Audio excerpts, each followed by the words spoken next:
अगर आपने इस वीडियो को क्लिक किया है उसका मतलब आपने आंसर की देख लिया है और आपको कहीं ना कहीं लग रहा है कि आप प्रीलिम क्लियर कर सकते हो। ठीक है, तो अभी आप एसएससी सीजीएल 2024 का मेंस की प्रिपरेशन में लगने वाले हो और मे भी आप लग चुके हो, आप सही स्ट्रैटेजी ढूंढ रहे हैं। एक चीज़ मैं यहाँ पे बताना चाहता हूँ क्लियरली, बहुत लोगों को लगता है मतलब बहुत सारे मिथ्स हैं, लेकिन अगर आपने प्री क्लियर किया हुआ है ना तो आपके अंदर क्षमता है मेंस को भी क्लियर करने का। ठीक है, ये फिर से मैं दोहरा रहा हूँ ये लाइन को, अगर आपने प्री क्लियर किया हुआ है तो आपके अंदर पोटेंशियल है, क्षमता है कि आप मेंस को भी क्लियर कर सकते हो। अब बात ये उठता है कि आप मेंस को तो कट ऑफ तो क्लियर कर जाओगे, लेकिन कितने मार्क्स से क्लियर करोगे वो इम्पॉर्टेंट है। कोई भी मतलब जितने सारे पोस्ट, जितने वैकेंसी होते हैं उसमें आपको अगर कहीं पे आपको एक पोस्ट लेना है तो आपको कट ऑफ से 30 to 35 मार्क्स एबव ऊपर रहना है। तो आपको उतना स्कोर करना है जो कट ऑफ जाएगा उससे आप 30-35 मार्क 40 मार्क ऊपर हो, तो डेफिनेटली आपका कोई ना कोई पोस्ट आप ले लोगे, अच्छे से अच्छा पोस्ट आप ले सकते हो। और उससे भी ज़्यादा अगर ऊपर हो तो डेफिनेटली मतलब नो डाउट आप कोई ना कोई पोस्ट ले लोगे। अब ये जो अच्छा स्कोर है ये तभी पॉसिबल है जब ये जो 90 डेज आप अच्छे से यूटिलाइज़ करोगे, सही स्ट्रैटेजी से यूटिलाइज़ करोगे और कंसिस्टेंसी बनाए रखोगे विथ डिसिप्लिन, देन ओनली ये अच्छा स्कोर जो आपको एक पोस्ट दिलाएगा वो पॉसिबल है। ठीक है, तो 90 डेज तक आपको एक प्रण ले लेना है, एक संन्यास ले लेना है आपको, मतलब एक टाइप का आपको तपस्या है ये कि 90 डेज तक मेरे को ये चीज़ छोड़ देना है। और अगर आप सीरियस हो अपना करियर को लेके और सीरियसली प्रिपरेशन करना चाहते हो तो ये 90 डेज़ में आपको बहुत सारे चीज़ें सेक्रीफाइस करनी होंगी। देखो 90 डेज़ के बाद आप वो चीज़ें फिर से कर सकते हो, लेकिन 90 डेज़ तक आपको बहुत सारी चीज़ें सेक्रीफाइस करनी होगी।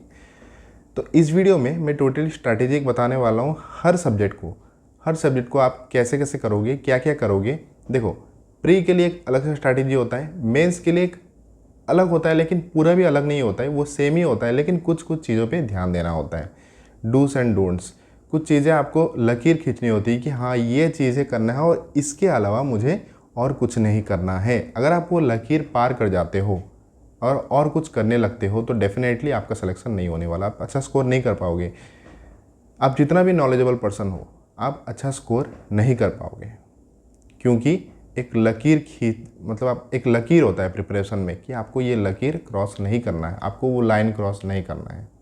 आपको जो बोला गया है आपको वही करना है, जो काम करेगा आपको वही करना। ठीक है, जो बोला गया है वो ज़रूरी नहीं है, लेकिन जो काम करता है ना, जो है, जो रूल है कि अगर वैसे करोगे तो डेफिनेटली आपका अच्छा स्कोर आ जाएगा।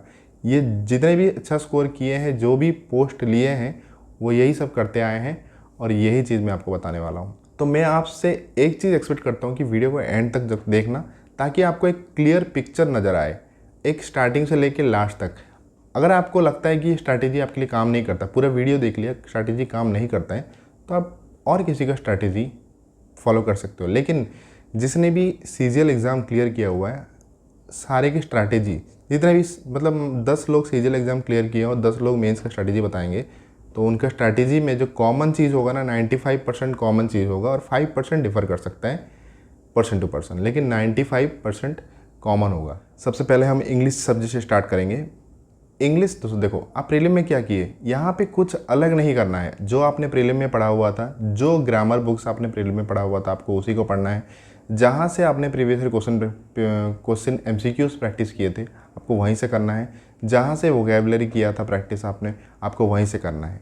ठीक है, कुछ अलग नहीं करना है। सिलेबस कम्प्लीटली सेम है, लेकिन यहाँ पे डिफरेंस क्या है, करना क्या है यहाँ पे मेंस में। अगर दोनों सेम है तो हम वैसे ही पढ़ाई करेंगे।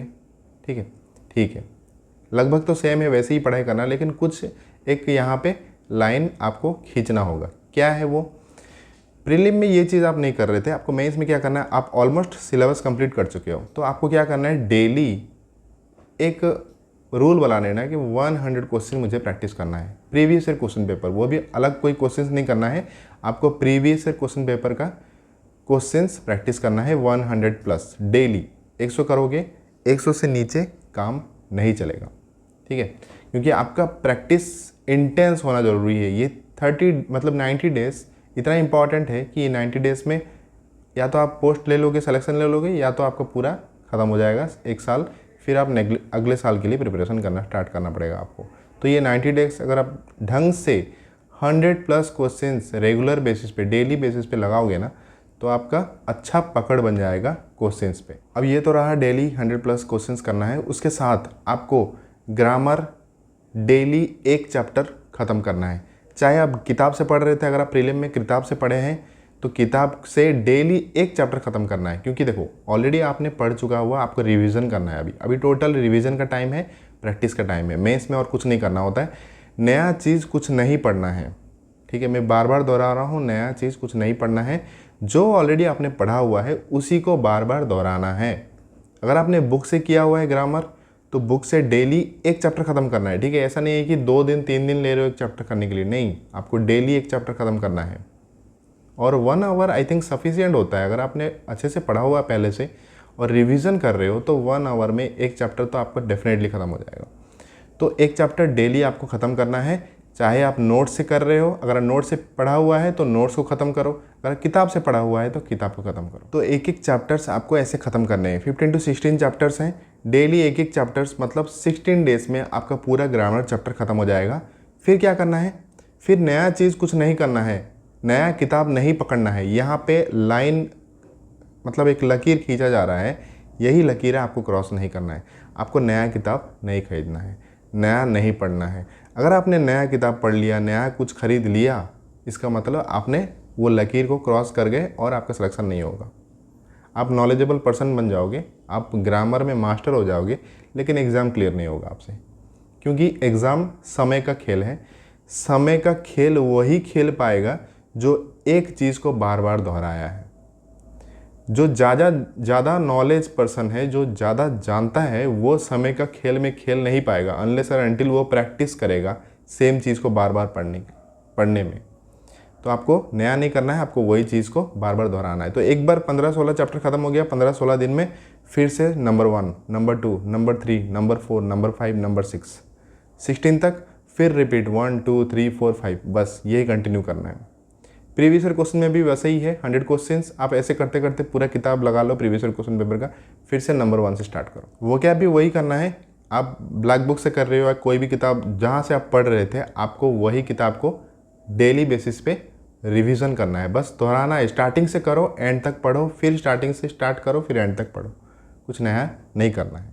अब बात आती है रीडिंग सेक्शन, जो PQRS क्वेश्चन और क्लोज टेस्ट में काम आता है। उसके लिए क्या करना है, आपको डेली बेसिस पे 4 से 5 आर्टिकल पढ़ना है। रीडिंग करो, क्योंकि रीडिंग को नहीं छोड़ना है आपको। 4 से 5 आर्टिकल आप पढ़ने में आपको ज़्यादा समय नहीं लगेगा दोस्तों, 45 मिनट्स लगेंगे, उससे ज़्यादा आपको नहीं लगेंगे। आपको बस रीड करना है, और जो वर्ड समझ नहीं आ रहा आप गूगल करके देख लो, आपको कहीं नोट करने की ज़रूरत नहीं है वो सब चीज़, बस गूगल करके देखो, समझो, पढ़ते जाओ। 4 to 5 आर्टिकल्स आपको डेली पढ़ने हैं। उसके साथ आपको daily 20 PQRS question, 20 cloze test के क्वेश्चन लगाने हैं प्रीवियस ईयर क्वेश्चन पेपर से।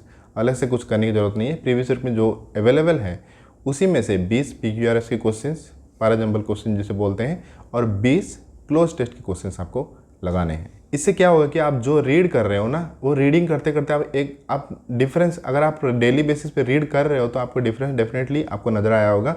आपके PQRS वाले क्वेश्चन, जो पैराजंबल वाले क्वेश्चन और क्लोज टेस्ट वाले क्वेश्चंस आपके बन रहे होंगे ईजिली, और जो रीड नहीं करते हैं उनके सिर्फ गलती होते हैं ये सारे क्वेश्चंस, और वो ट्रिक्स ढूंढते रहते हैं हर जगह पे कि ये सारे क्वेश्चंस के ट्रिक्स क्या है। कोई ट्रिक्स नहीं है।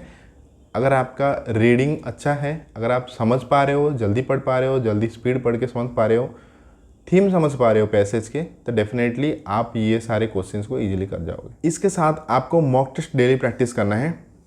फुल मॉक नहीं करना है, सेक्शनल मॉक करना है, ठीक है। इंग्लिश का तो इंग्लिश सेक्शन का जितना टाइम ड्यूरेशन है, इंग्लिश का एक टेस्ट आपको डेली लगाना है। फुल मॉक नहीं लगाना है, मतलब सारे सब्जेक्ट को मिला के वो वाला टेस्ट आपको डेली नहीं लगाना है। स्टार्टिंग के जो 90 डेज हैं, 90 में से 60 डे तक आपको डेली फुल नहीं लगाना है, आपको हफ्ते में लगाना है, ठीक है। तो वो मॉक डेट मैं आपको बताऊंगा, लेकिन आपको डेली सेक्शनल टेस्ट लगाने हैं इवैल्यूएट करने के लिए अपने आप को कि आप कहाँ पे स्टैंड करते हो। आप टाइम ड्यूरेशन के अंदर वो जो खेल का समय का जो खेल है वो आप खेल पा रहे हो कि नहीं, जितना टाइम दिया गया है उतना टाइम में आप सारे क्वेश्चंस को कवर कर पा रहे हो कि नहीं। वो इवैल्यूएट करने के लिए आपको डेली बेसिस पे सेक्शनल टेस्ट आपको देने होंगे। ये तो रहा इंग्लिश के बारे में। अब मैथ के बारे में बात करेंगे। मैथ में भी दोस्तों वही है, आपको डेली 100+ क्वेश्चंस लगाने हैं। एनी हाउ आपको डेली 100+ क्वेश्चन लगाने हैं, ताकि आपका हाथ माइंड सब बैठ जाए, आई हैंड कोऑर्डिनेशन बैठ जाए। देखो 100 से कम क्वेश्चंस अगर लगाओगे ना डेली बेसिस पे, तो प्रैक्टिस उतना इंटेंस नहीं होगा। मेरा कहने का मतलब कि 90 डेज में प्रैक्टिस इतना इंटेंस होना चाहिए, कोई भी क्वेश्चन आ जाए, कितना भी समय हो, आप फट से निकाल लोगे क्वेश्चंस। और आपको पता ही है कि एग्ज़ाम में जो रिपीटेटिव क्वेश्चंस होते हैं 60 से 70% रिपीटेटिव क्वेश्चंस होते हैं। मतलब उसके जो फॉर्मेट है क्वेश्चन के सेम है, सब सिर्फ न्यूमेरिकल्स चेंज होते हैं, ज़्यादा कुछ चेंज नहीं होते। तो 60 अगर आप डेली बेसिस पे अगर 100+ क्वेश्चंस लगाओगे तो 60 से 70% क्वेश्चन पे आपका पकड़ ऐसा बनेगा कि आप कम से कम समय में क्वेश्चन को सॉल्व कर जाओगे, और आपके पास एनफ टाइम बचेगा बाकी के जो क्वेश्चन है 30% वाले क्वेश्चंस, उसको डील कर पाओ। ठीक है, डिफ़िकल्ट क्वेश्चन ज़्यादा होते नहीं हैं, कैलकुलेटिव होते हैं, लेकिन ये जो 60 से 70% वाले जो क्वेश्चंस हैं ना, अगर आप इसको जल्दी से सॉल्व कर जाओगे तो आपको बहुत टाइम बचेगा बाकी के क्वेश्चंस को करने के लिए, और आपका अटैम्प्ट सही जाएगा। लेकिन ये तभी पॉसिबल है, ये 60 से 70 अगर आप जल्दी करोगे, उसके लिए आपको डेली 100+ क्वेश्चंस लगाने होंगे, एनी हाउ लगाने होंगे। ठीक है, ये लकीर खींच दो कि डेली 100+ क्वेश्चंस मुझे प्रैक्टिस करने हैं, जितना भी चाहे डिफ़िकल्टी हो मुझे प्रैक्टिस करने हैं। अब प्री में मेंस में सिलेबस में ज़्यादा डिफरेंस नहीं है, सिर्फ कुछ चैप्टर्स हैं, प्रोबेबिलिटी, स्टैटिस्टिक, ये सारे चैप्टर्स हैं। इसको एक हफ्ते में निपटा लो, एक हफ्ता टाइम लो, और जहाँ से सीखना है यूट्यूब से, कहीं से भी आप टीचर्स, अगर आपके पास पेड क्लासेस हैं, जहाँ से भी आपको सीखना है जल्दी से सीख जाओ कंसेप्ट, और क्वेश्चंस लगा लो, और बस। और कुछ नया नहीं सीखना है आपको, नया किताब नहीं पकड़ना है। ठीक है, नया किताब खरीदना नहीं है। कोई अगर बोल दिया कि ये वाला यूट्यूब चैनल देख लो, इसके वीडियो से क्वेश्चंस लगा लो, ये सब नहीं करना है। आपको टाइम बचाना है, एक एक मिनट इंपॉर्टेंट है आपके लिए 90 डेज तक। आपको वेस्ट नहीं करना है, कहीं पे भी वेस्ट नहीं करना है।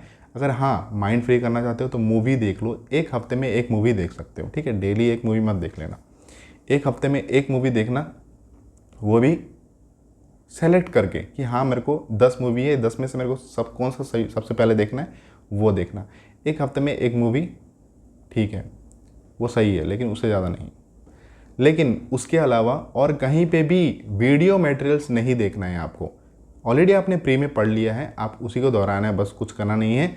नोट्स अगर आपको रिवीजन करना है तो नोट्स से रिवीजन करो, बुक से रिवीजन करो, आप वीडियो नहीं देखना है, नया वीडियो नहीं देखना है। यूट्यूब पे भरे हुए वीडियो को हाथ नहीं लगाना है आपको। ठीक है, और यूट्यूब कम से कम यूज़ करो। मेंस में कैलकुलेटिव क्वेश्चंस आते हैं तो आपको कैलकुलेशन पे पकड़ होना बहुत ज़रूरी है। तो 30 मिनट्स तक आपको डेली 30 to 40 मिनट्स आप डेली कैलकुलेशन के लिए दो।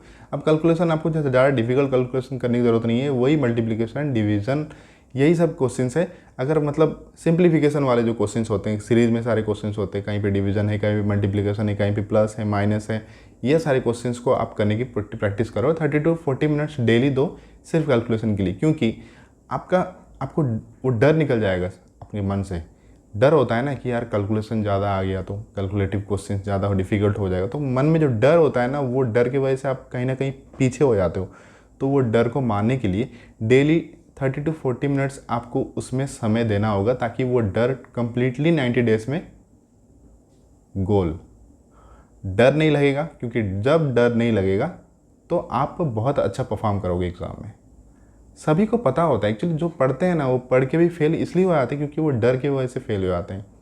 अगर वो डर को मन से हटा दें तो वो बहुत अच्छा परफॉर्म करोगे। जैसे इंग्लिश में बताया था सेक्शनल मॉक टेस्ट, मैथ में भी सेक्शनल मॉक टेस्ट आपको डेली देने हैं। ठीक है, सेक्शन, बस मैथ सेक्शन के टाइम लगाओ, क्वेश्चन करो, ख़त्म, टाइम ख़त्म, बस इवैल्यूएट करो और देखो क्या क्या गलती किया है, और जो गलती किया है और नेक्स्ट टाइम उन गलतियों को मत दोहराना। रीजनिंग के बारे में बात करेंगे। रीजनिंग सबसे इजी सेक्शन है एक्चुअली में, लेकिन ये जो इजी है ना, ये इजी समझ के इसको छोड़ देते हैं, इसे इग्नोर कर देते हैं, सोचते हैं कि चलो लास्ट के 10-15 दिन में देख लेंगे, हो जाएगा। नहीं, अब देखो एग्ज़ाम प्रेशर का खेल है, समय चलता है तो प्रेशर बहुत बढ़ेगा, और वहाँ से अगर कुछ डिफ़िकल्ट क्वेश्चन देख लिए तो दिमाग ख़राब हो जाता है वहाँ पे।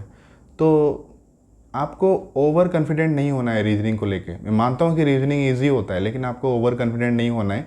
ठीक है, आपको डेली प्रैक्टिस मत करो, डेली कोई किताब मत लगाओ, कोई कहीं से आपको देखने की ज़रूरत नहीं, कहीं से प्रिपेयर करने की ज़रूरत नहीं है, लेकिन आपको डेली बस एक चीज़ करना है, 2 से 3 सेक्शनल मॉक टेस्ट दे देना है इसका। ठीक है, सिर्फ सेक्शनल मॉक टेस्ट। अगर आपका रीजनिंग अच्छा है तो सिर्फ सेक्शनल मॉक टेस्ट दो। अगर आपका रीजनिंग में कहीं पे लूप होल है, आपको लग रहा है कि यहाँ पे मेरा वीक एरिया है, कोई चैप्टर्स छूट गए हैं, तो उसको जल्दी से जल्दी सीख जाओ और प्रैक्टिस करो जल्दी से जल्दी, और डेली मॉक टेस्ट लगाओ 2 से 3। इससे क्या होगा कि आपका रीजनिंग पे पकड़ बना रहेगा। ठीक है, आप ओवर कॉन्फिडेंट होकर छोड़ दोगे और लास्ट में 1 हफ्ता 2 हफ्ता में देखने की कोशिश करोगे, तो वहाँ पे क्या होता है कि इवन आपको रीजनिंग पता है फिर भी आप एग्ज़ाम में प्रेशर की वजह से परफॉर्म नहीं कर पाओगे, वहाँ पे गलती कर दोगे, वहाँ पे क्वेश्चन छूट जाएंगे और बाद में अपने आप को कोसोगे कि मैंने रीजनिंग में भी अच्छा स्कोर नहीं कर पाया। तो ओवर कॉन्फिडेंट नहीं होना है, मैं बार फिर पे मतलब फिर से रिपीट करके बता रहा हूँ, यहाँ पे ओवर कॉन्फिडेंट नहीं होना है, बस चुपचाप 2 से 3 प्रैक्टिस कर लो, सेक्शनल मॉक टेस्ट डेली, हो गया आपका रीजनिंग का काम, उससे ज़्यादा करने की ज़रूरत नहीं है। ठीक है, बात करेंगे जीके के बारे में। जीके वास्ट है दोस्तों, सबको पता है जीके बहुत वास्ट है, और यहाँ पे डरना नहीं है, और यहाँ पे ज़्यादा ओवर कॉन्शियस भी नहीं होना है। अब क्या है, क्या मतलब बहुत लोग करते हैं कि अभी सब लोग नॉर्मली बताते हैं कि पूरा खेल जीके का है, समझ रहा हूँ पूरा खेल जीके का है, लेकिन अनलेस और अनटिल रीजनिंग, मैथ, इंग्लिश में आपका पूरा पकड़ जब तक नहीं है, जीके में ज़्यादा स्कोर करके भी आप कुछ नहीं कर पाओगे। जीके एक बोनस टाइप का है, लेकिन तभी काम करेगा जब आप इंग्लिश, मैथ, रीजनिंग में फुल टू फुल स्कोर करने की कोशिश करोगे, 95% आप स्कोर करने की कोशिश करोगे, देन ओनली जीके में जितना भी स्कोर आएगा वो बोनस है। तो ये मान के चलो जीके वास्ट है, तो वास्ट है मतलब छोड़ने मत देना, बस एक चीज़ करना, जो आप पढ़ रहे थे जीके आर्यन से या लूसेंट से, जहाँ से भी पढ़ रहे थे, उसको रिवाइज करते रहना, उसके साथ साथ प्रीवियस ईयर के क्वेश्चन प्रैक्टिस करना, और कहीं से कुछ करने की ज़रूरत नहीं है, सिर्फ प्रीवियस ईयर क्वेश्चन प्रैक्टिस करना। जो पिनाकल के बुक आते हैं या किरण का बुक आता है, जो भी बुक आपके पास अवेलेबल है और जो भी बुक आपको अच्छा लगता है वो पढ़ो, और प्रीवियस ईयर क्वेश्चन प्रैक्टिस करने के दौरान एक चीज़ याद रखना कि आपको सॉल्यूशन पे जो सॉल्यूशन लिखा होता है, जो आंसर लिखा होता है, उसको उस आंसर को डिटेल में पढ़ना है। बुक के अदर साइड में लिखा होता है वो जो डिटेल में आंसर, ABCD, देखो 4 ऑप्शन में से एक ऑप्शन तो आपने चूज़ कर लिया, आपको पता चल गया, लेकिन वो जो 3 ऑप्शन है वो क्या है, ठीक है, उसके बारे में डिटेल में जानने की कोशिश करो। जब आप पूरा एक्सप्लेनेशन पढ़ोगे, उसके साथ साथ आपको एक्स्ट्रा इन्फॉर्मेशन वहाँ पे मिलेगा, जो कि आपको एग्ज़ाम में काम आएगा ऑप्शन को छांटने में, क्योंकि ऐसे बहुत सारे क्वेश्चंस आपके सामने आएंगे जिसके बारे में आपको आंसर नहीं पता होगा, लेकिन आपको अगर 3 ऑप्शन वहाँ से आप एलिमिनेट कर देते हो तो आपके सामने आंसर आ जाएगा। तो वो एलिमिनेट करने के लिए एक्स्ट्रा इन्फॉर्मेशन की जरूरत, मतलब पता होना बहुत ज़रूरी है। तो जीके में वही करना है, डेली 100+ आप MCQ ख़त्म करो, बस सिंपली आपको गो थ्रू करना है, कुछ नहीं। हाँ, इसका ये पढ़ लिया स्टेटमेंट, इसका आंसर ये है, आंसर पढ़ लिया, नेक्स्ट नेक्स्ट नेक्स्ट करके ऐसे करते करते आपको 100+ क्वेश्चन, 100 लगाओ, 100+ छोड़ दो, 100 क्वेश्चन लगाओ। 100+ इसलिए बोल रहा हूँ ताकि 100+ पे टारगेट हो, तो आप 100 तो डेफिनेटली होगा आपका, तो उस बेसिस पे मैंने बताया अभी। अब बात करते हैं कंप्यूटर के बारे में। कंप्यूटर एक छोटा सा सब्जेक्ट है, लेकिन उसको इग्नोर मत करना, लेकिन ऐसा भी नहीं है कि बहुत ज़्यादा टाइम दे रहे हो, एक दिन में आधा घंटा टाइम बहुत होता है कंप्यूटर के लिए। ठीक है, 30 मिनट्स दिए, आर्यन का एक किताब आता है आर्यन पब्लिकेशन का, वो किताब ले लेना, उसमें पढ़ लेना, और ज़्यादा कुछ तो डिफ़िकल्ट क्वेश्चंस है नहीं इसमें। अगर आप कंप्यूटर यूज़ करते हो तो आपको मोस्ट प्रोबेबली इसके बारे में नॉलेज होगा, तो आपको डेली उसमें से प्रैक्टिस कर लेना है, जो रिवाइज कर लेना है, और प्रीवियस के जो क्वेश्चंस हैं कंप्यूटर के ऊपर जो आए हैं उसके ऊपर थोड़ा देख लेना, एनालिसिस कर लेना कि किस टाइप के क्वेश्चंस आ रहे हैं और कितना डेप्थ वो पूछ रहा है कोई पर्टिकुलर चैप्टर का। ठीक है, मान लो कि अगर CPU के बारे में पूछ रहा है तो CPU के बारे में क्या पूछ रहा है, या माइक्रोसॉफ्ट ऑफिस के बारे में अगर पूछ रहा है तो ऑफिस के बारे में क्या पूछ रहा है, तो वो डेप्थ को एनालिसिस करना, और डेप्थ के एनालिसिस के बेस पे आपको पता चल जाएगा कि इस टाइप के क्वेश्चंस आ रहे हैं, तो बस आप किताब में से छांट छांट के वही पढ़ लो, ज़्यादा डिटेल में, इन डिटेल में आपको जाने की ज़रूरत नहीं है। अब सबसे लास्ट में आता है दोस्तों टाइपिंग, जो कि इम्पॉर्टेंट है। और टाइपिंग ऐसा भी नहीं है कि आपको पूरा मतलब फुल हाई स्पीड चाहिए, ऐसा भी नहीं है। डेली अगर 2 पैसेज लगाओगे, सुबह उठ के एक टाइप करो पैसेज, और शाम को एक पैसेज टाइप करो। डेली अगर 2 पैसेज आप टाइप करोगे ना, देखना ये 90 डेज़ में आपका टाइपिंग कहाँ से कहाँ पहुँच जाएगा।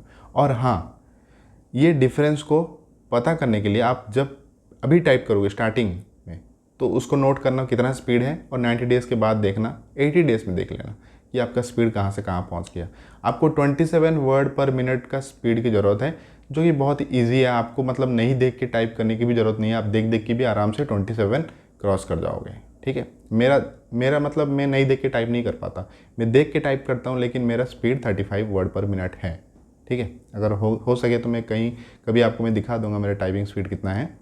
तो 35 में देख के टाइप करता हूँ। मैं सारे उंगली यूज़ करता हूँ मैं, ऐसा नहीं है कि सिर्फ एक एक फिंगर डाल रहा हूँ, ऐसा नहीं है, सब फिंगर्स मेरे यूज़ होते हैं टाइपिंग में। लेकिन मैं देख के करता हूँ, नहीं देख के मैं टाइप नहीं कर पाता हूँ, लेकिन देख के करके भी 35 है। तो 27 वेरी इजीली अचीवेबल। अब बात करते हैं मॉक टेस्ट के बारे में। फुल मॉक टेस्ट कब देना है? अब क्वेश्चन ये उठता है, सेक्शनल मॉक टेस्ट तो आपको डेली देना है, लेकिन फुल मॉक टेस्ट कब देना है? अगर आपका 300 से ज़्यादा, पहले आप मॉक टेस्ट दे लो, मतलब एक बार पूरा रिवीजन ख़त्म होने के बाद, मतलब 1 महीने के बाद आप एक मॉक टेस्ट दे देना। अगर आपका 300 पार को जा रहा है, 390 में से अगर 300 पार जा रहा है, तो आपको ज़्यादा मॉक टेस्ट देने की ज़रूरत नहीं है। एक हफ्ते में 1-2 मॉक टेस्ट एनफ है, अप टू मतलब लास्ट के 15-20 डेज़ तक। लास्ट के 20 डेज़ आपको डेली मॉक टेस्ट देना होगा, चाहे आपका 300 पार जा रहा है या 300 से नीचे जा रहा है, वहाँ पे आपको डेली मॉक टेस्ट फुल देना होगा, क्योंकि आपको प्रैक्टिस करना होगा उस एनवायरनमेंट में जीने के लिए। क्योंकि आपको वो एनवायरनमेंट जब तक आपके अंदर वो बस ना जाए, ताकि एग्ज़ाम में आप कंफर्टेबल फील नहीं करोगे। एग्ज़ाम में कंफर्टेबल फील करना ज़रूरी है। आपको लगेगा कि हाँ मैं घर में बैठ के ही एग्ज़ाम दे रहा हूँ, और वहाँ पे मतलब ऐसा नहीं है कि धक धक कर रहा होगा, वो काम नहीं चलेगा। तो आपको वो एनवायरनमेंट में जीना है डेली बेसिस पे। तो जितना ज़्यादा से ज़्यादा आप फुल मॉक दोगे, पूरा मतलब जितना टाइम शेड्यूल होता है एक्चुअल एग्ज़ाम में, उस हिसाब से सारे सेक्शन को, देन ओनली आपका प्रैक्टिस आप कंफर्टेबल हो गए। क्योंकि देखिए मॉक टेस्ट इसलिए देते हैं कि कंफर्टेबल, आप टाइम के अंदर कैसे परफॉर्म कर रहे हो, आपको अपने आप को जज करना होगा। एग्ज़ाम के बाद आपको जज करना होगा कहाँ पे आपने गलती की, क्यों आपने गलती किया। ऐसा भी हो सकता है कि ये 4-5 क्वेश्चन 10 क्वेश्चन में एक्स्ट्रा कर सकता था, लेकिन मेरे इस गलती की वजह से मैंने वो 10 क्वेश्चन को नहीं देख पाया। तो ये सब आपको इवैल्यूएट करना है जंग में जाने से पहले। असली जंग में जाने से पहले आपको ये नकली वाले जो जंग है ना, जो प्रैक्टिस ट्रायल बेसिस पे, ये 20 से 25-30 को आपको लगाने हैं, ताकि आप असली जंग में वो सारे गलतियां ना करो और मिनिमल गलती हो वहाँ पे, ताकि आपका अच्छा स्कोर आए। और डेली सेक्शनल तो आपको देना ही है। फुल मॉक आपको लास्ट के 20-25 आपको देने हैं, और उसको छोड़ के ये प्रिपरेशन के दौरान, ये जो 90 डेज़ में आपको हर हफ्ते एक मॉक टेस्ट देना है। अगर आपको 300 से पार जा रहा है तो 1-2, अगर 300 से नीचे जा रहा है तो ज़्यादा देने की ज़रूरत नहीं है, एक ही दो, उससे ज़्यादा मत दो। अगर 300 से ज़्यादा जा रहा है तो आप मॉक टेस्ट ज़्यादा दो, क्योंकि आपको 300 से ज़्यादा जिसका आ रहा है ना, उनका एक ही कमी है, ज़्यादा स्कोर नहीं हो पा रहा है, क्योंकि उनके मॉक टेस्ट में मतलब उनका मॉक टेस्ट को एनालिसिस सही से नहीं हो रहा है उनका। अगर वो मॉक टेस्ट देते जाएंगे, एनालिसिस करते जाएंगे, उनका स्कोर इंप्रूव होता जाएगा। लेकिन जिनका 300 से नीचे हैं उनको और प्रैक्टिस करना है, सब्जेक्ट्स और ज़्यादा प्रैक्टिस करने की ज़रूरत है। तो दोस्तों ये रहा पूरा स्ट्रेटेजी एसएससी सीजीएल 2024 का मेंस के लिए। अगर आप इसको जेन्युइनली फॉलो करते हो तो डेफिनेटली आप अच्छा स्कोर कर जाओगे। तो मैं फिर से कुछ इंपॉर्टेंट चीज़ बता दे रहा हूँ। नया चीज़ कुछ नहीं करना है, जो ऑलरेडी पढ़ा हुआ है उसी को रिवाइज़ करना है, तेज़ी के साथ रिवाइज़ करना है। स्लो में कछुआ वाला चाल नहीं चलना होगा। यहाँ पे एक स्पीड पकड़ो और उस स्पीड को 90 डेज़ तक आपको कंटिन्यू करना है। डेली 9 to 10 आवर्स आपको पढ़ाई करना होगा। अगर डेली 9 to 10 आवर्स अगर आप पढ़ते हो तो 90 डेज़ तक, ऐसा नहीं कि आज 9-10 घंटा पढ़ लिया, कल पढ़ाई नहीं, परसों मैंने 12 घंटा पढ़ लिया, ऐसा नहीं चलेगा। आपका ग्राफ मतलब एक कांस्टेंट होकर चलना पड़ेगा आपको। इसी को बोलते हैं डिसिप्लिन। चाहे आपका मन हो या ना हो, आपको डिसिप्लिन में रहना होगा अगर आप अच्छा स्कोर करना चाहते हो। अगर आपको अच्छा स्कोर नहीं करना है, सिलेक्शन उतना इंपॉर्टेंट नहीं है, देन आप छोड़ दो। अगर आप सिलेक्शन उतना इंपॉर्टेंट है तो अपने आप को प्रॉमिस कर लो कि यार 90 डेज़ तक मुझे एक डिसिप्लिन में रहना है, और डिसिप्लिन मैंने फिक्स कर दिया है, उसी डिसिप्लिन पे आपको रहना है। नया चीज़ कुछ नहीं करना है, ज़्यादा से ज़्यादा रिवीजन करना है, तेज़ी के साथ रिवीजन करना है, और जो बताया मैंने वो सारे उस चीज़ को फॉलो करना है। Thank you so much for watching this video. Have a nice day, take care.